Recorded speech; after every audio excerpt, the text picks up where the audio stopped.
Welcome back to BCN news.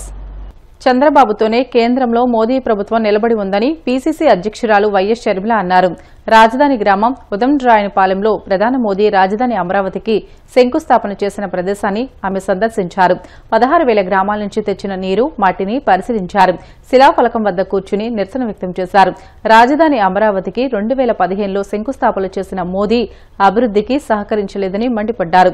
Amaravati నిర్మాణం చేపట్టాల్సిన బాధ్యత కేంద్రానిదే అని, రెండో విడత పోలింగ్కు కాంగ్రెస్ పార్టీ వ్యతిరేకమని స్పష్టం చేశారు. రాజధాని పూర్తి బాధ్యత, పూర్తి ఖర్చు కేంద్రమే భరించాలి. అలాంటప్పుడు 10 సంవత్సరాలైంది ఇక్కడ శంకుస్థాపన చేశాడు మోడీ గారు. 2015 నుంచి 10 సంవత్సరాలుగా కేవలం 1,500 కోట్ల రూపాయలు మాత్రమే ఇచ్చారు. ఇది రాజధాని నిర్మాణం అని అంటారా? మరి ఇక్కడ పిచ్చి మొక్కలు కాకపోతే దీని పరిస్థితి ఏమవుతుంది? ఒక ప్రధాని హోదాలో ఉండి ఇచ్చిన మాట నిలబెట్టుకోకపోతే ఎంత దయనీయంగా ఈరోజు ఆంధ్ర రాష్ట్ర రాజధాని ఉందో మనందరికీ కళ్ళకు కనిపిస్తుంది. ఇప్పటికీ కూడా మన రాజధాని నిర్మాణ బాధ్యత పూర్తిగా కేంద్రానిదే. పూర్తిగా జీరో కాస్ట్ ఆంధ్ర రాష్ట్ర ప్రజల నెత్తిన పడాలి. అసలు మనం కాస్టే గురించి వరియే అవ్వాల్సిన అవసరం లేకుండా ఆంధ్ర రాష్ట్రానికి ఓ రాజధానిని కట్టాల్సిన బాధ్యత కేంద్రానిది. మరి అలాంటప్పుడు ఇప్పటికీ చంద్రబాబు గారు ముఖ్యమంత్రిగా 53,000 కోట్ల రూపాయలకి టెండర్లను ఆమోదం చేస్తే మరి వాటి డబ్బులు ఎక్కడి నుంచి వస్తున్నాయి? World bank, Asian development bank కలిపి 15,000 కోట్ల రూపాయలు వాళ్ళిచ్చిన అప్పుని మేము మా నెత్తిన వేసుకుంటాము అని కేంద్రం ఇప్పుడు చెప్పినట్టు వార్తలు వస్తున్నాయి. అసలు మాకు తెలియక అడుగుతున్నాము, ఈ అప్పుల వ్యవహారం ఏమిటి? చంద్రబాబు గారు సమాధానం చెప్పాలి. అసలు ఎందుకు అప్పులు తీసుకుంటున్నారు రాజధాని కోసం? చంద్రబాబు గారు సమాధానం చెప్పాలి. Eagle team IG IK Ravikrishna ఆదేశాల మేరకు పశ్చిమ గోదావరి జిల్లా అడిషనల్ ఎస్పీ వి భీమారావు ఆధ్వర్యంలో భీమవరం 2 టౌన్ పరిధిలోని విష్ణు కళాశాల, ఎస్ఆర్కేఆర్ ఇంజనీరింగ్ కళాశాలకు సమీపంలోని పాన్ షాపులు, టీ దుకాణాలు, వడ్డీ కొట్లలో ఆకస్మిక తనిఖీలు నిర్వహించారు. విద్యాలయాలకు 100 గజాల దూరంలో ఉన్న దుకాణాలపై ఆపరేషన్ సేఫ్ క్యాంపస్ జోన్లో భాగంగా ఈ దాడులు నిర్వహిస్తున్నామని అడిషనల్ ఎస్పీ తెలియజేశారు. గంజాయి, మాదక ద్రవ్యాలు, మత్తు పదార్థాల నివారణకు పోలీస్ శాఖ తరపున కఠిన చర్యలు తీసుకుంటున్నామని అన్నారు. విద్యా సంస్థల దగ్గరలో గుట్కా, కైని, సిగరెట్లు వంటివి లేకుండా ఈగల్ టీం ద్వారా స్పెషల్ డ్రైవ్ నిర్వహించామని తెలియజేశారు. 2 టౌన్ సీఐ కాళీచరణ్ ఈగల్ సిబ్బందితో కలిసి ఈ తనిఖీలు నిర్వహిస్తున్నట్లు అడిషనల్ ఎస్పీ పేర్కొన్నారు. మాదక ద్రవ్యాల సమాచారాన్ని టోల్ ఫ్రీ నంబర్ 1972కు తెలియజేయాలని ప్రజలకు విజ్ఞప్తి చేశారు. జిల్లాలోని అన్ని జోన్లలో ఈ తనిఖీలు జరిగాయని అన్నారు. ఆపరేషన్ సేఫ్ జోన్ ఈ కార్యక్రమంలో భాగంగా ఈ నెల 8వ తేదీ నుంచి మా ఐజీ గారు, ఈగల్ ఐజీ గారు శ్రీ ఐకే రవికృష్ణ గారి ఆధ్వర్యంలో వివిధ కాలేజీలు కానీ, స్కూల్స్ కానీ ప్రాంతంలో, అంటే 8th క్లాస్ దాటిన తర్వాత నుంచి అన్ని క్యాంపస్ జోన్లకు కూడా అదే ఎదురుగా ఉన్న షాప్స్కి వెళ్ళి తనిఖీ చేయడం జరిగింది.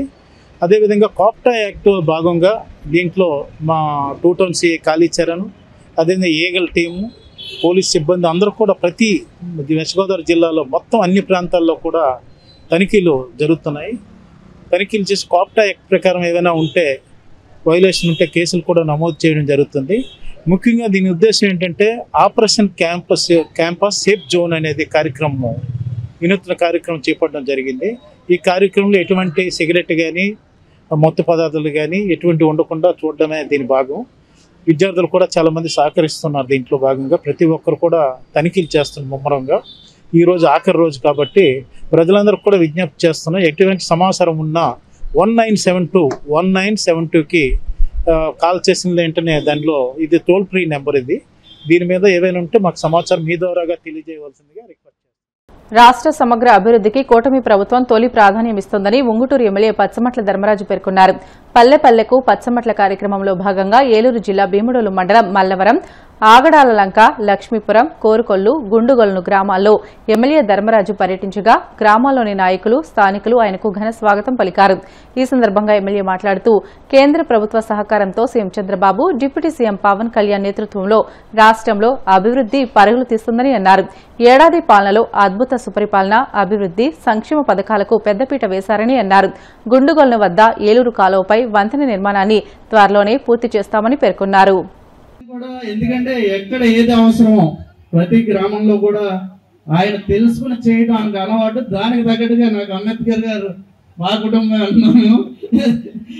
ఆయన ద్వారా కూడా ఈరోజు నియోజకవర్గం అంతా కూడా ఎక్కడ ఏ నియోజకవర్గంలో లేనట్టు మన ఎలక్ట్రికల్ డిపార్ట్మెంట్లో చాలా వర్క్స్ కూడా మనం చేసుకుంటున్నాం. అలాగే మనం పంచాయతీరాజ్ ద్వారా కూడా నియోజకవర్గంలో ఒక అద్భుతంగా చాలా మటుకి అంటే మన జిల్లాలోనే ఎక్కువ వర్కులు చేసినట్టున్నాం. మనం పూర్తిగా మనకి డిఏ గారు వేణుగోపాల్ గారు అలాగే మనకి కృష్ణమోహన్ గారు కూడా పూర్తిగా మనకి అన్నిటిని కూడా ఎస్టిమేట్ చేసి ఎక్కడ అవసరం అన్నిటిని కూడా చేస్తున్నారు. ఒకవేళ మనకి ఎక్కడైనా ఇప్పుడు రోడ్స్ అన్ని చెప్పి వాళ్ళ ద్వారా కూడా మనం ఎస్టిమేట్ చేయించుకోవచ్చు మన ఊర్లో ఇంకేమన్నా మిగిలి ఉన్న రోడ్లు అని. అలాగే మనకి జల్ జీవన్ మిషన్ ద్వారా కూడా ఇంకా అనేక మంచినీటి సమస్యలు కూడా చాలా ఉన్నాయని చెప్తున్నారు. వాటిలన్నింటినీ కూడా ఐడెంటిఫై చేసి చెరువులను కూడా సర్వే చేయించి మన ఫిల్టరేషన్ ద్వారా అవి కూడా ఇవ్వడానికి సిద్ధంగా ఉన్నాం. ఇంకా మనకి ఇంకేమన్నా అవసరమైన సంక్షేమ పథకాలలో కూడా కొంతమంది రేషన్ కార్డులు ఇబ్బంది ఉందని అలాగే దీపం పథకంలో కూడా డబ్బులు పడలేదని అంటే చాలా తక్కువ మంది వాళ్ళకి అవగాహన ఇక్కడ అధికారులు అందరూ కూడా ఉన్నారు. అలాగే మనకి తల్లికి వందనం కూడా పడలేదంటే నిన్నటికి అందరికీ కూడా తల్లికి వందనం అనేది పడ్డది. ఇంకా ఎవరికైనా పడకపోయినా సరే అన్నదాత సుఖీభావ కూడా మీకు ఆల్రెడీ లిస్టులు వచ్చినాయి. ఏదైతే అర్హులు ఉన్నారో మనకి సంక్షేమ పథకాల్లో ప్రతి ఒక్కరికి కూడా అందించే ఉద్దేశంతో అంటే మీ దగ్గరికి అధికారులు ప్రజాప్రతినిధులు అందరూ కూడా మీ ముందుకు వచ్చి మీరు ఏ నాటిలో సమస్యలు ఉంటే నేరుగా తెలియజేసుకుంటారని మీ గ్రామంలో మీ ముందుకు రావడం జరిగింది. అలాగే మనకి అభివృద్ధి కార్యక్రమాలను కూడా మనకి మండలంలో ఇండస్ట్రియల్ ఏరియాలు కూడా చూస్తున్నాం. ఇక్కడ ఇండస్ట్రియల్ క్యాడర్ కింద మనం ఒకటి ఏర్పాటు చేయాలనుకుంటున్నాం. దాని ద్వారా అందరికీ కూడా ఉద్యోగాలు వస్తాయి. మనకి ఈ కూటమి ప్రభుత్వంలో మన ముఖ్యమంత్రి నారా చంద్రబాబు నాయుడు గారు, ఉప ముఖ్యమంత్రి పవన్ కళ్యాణ్ గారు, మన ప్రధానమంత్రి నరేంద్ర మోడీ గారి ఆధ్వర్యంలో గ్రామాలన్నింటినీ కూడా అభివృద్ధి పదంలో నడిపించే విధానంలో మనం ఈరోజు ఈ గుండుగోలు గ్రామంలో మనం ఇక్కడ ఈ కార్యక్రమాన్ని ఏర్పాటు చేసుకున్నాం. అంటే గ్రామస్తులు అందరు సలహా సూచనలతో మనం రాబోయే ఈ 4 సంవత్సరాల్లో ఏం చేయాలన్న దాన్ని గురించి మిమ్మల్ని అందరినీ అడుగుదామని ఈరోజు వచ్చాం. చాలా మంది అర్జీల రూపంలో కూడా మాకు ఇచ్చారు.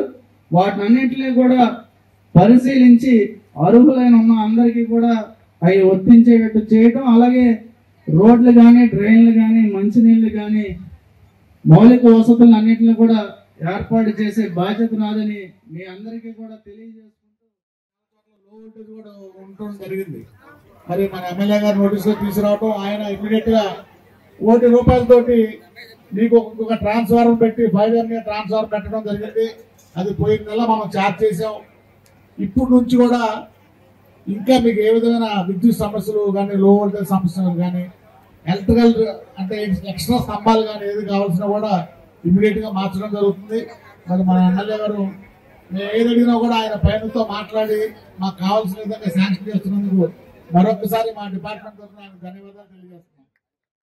తిరుపతి జిల్లా గూడూరు పట్టణం గమల్లపాలెంలో భారీ చోరీ జరిగింది. పరుచిరి శివయ్య అనే వ్యక్తి ఇంట్లోకి చొరబడిన దొంగలు సుమారు 25 లక్షలు విలువ చేసే 30 సవర్ల బంగారు ఆభరణాలు అపహరించారు. కుమార్తె వివాహం కోసం దాచి ఉంచిన బంగారు ఆభరణాలు దొంగలు దోచుకెళ్లారని బాధితులు ఆవేదన వ్యక్తం చేశారు. సమాచారం అందుకున్న పోలీసులు కేసు నమోదు చేసుకుని క్లూస్ టీం ద్వారా వివరాలను సేకరించి దర్యాప్తు చేపట్టారు.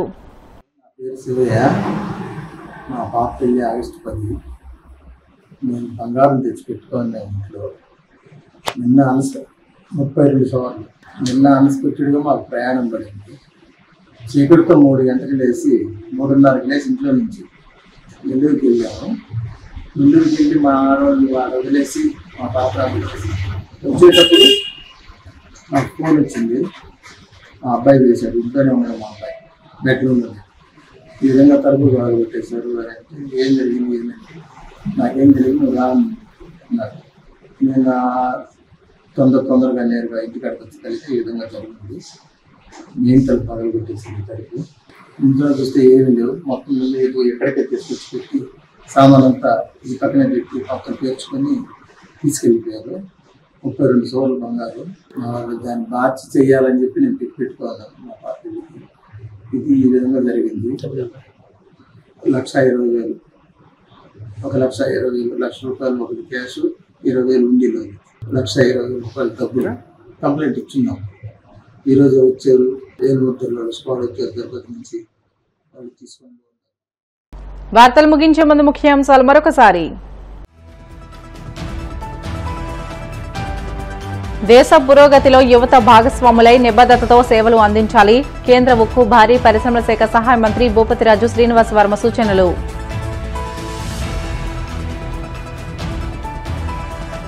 అనకాపల్లి జిల్లా అమలాపురం గ్రామంలో సుపరిపాలనలో తొలి అడుగు కార్యక్రమం. ఇంటింటికి వెళ్లి కూటమి పాలన గురించి వివరించిన హోంమంత్రి అనిత.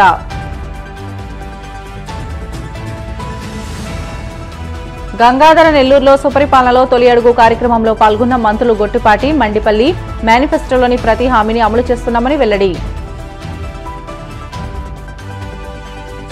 అమరావతి నిర్మాణ బాధ్యత కేంద్రానిదే అన్న ఏపీసీసీ అధ్యక్షురాలు వైఎస్ షర్మిల. 2వ విడత పోలింగ్కు కాంగ్రెస్ వ్యతిరేకమని స్పష్టీకరణ.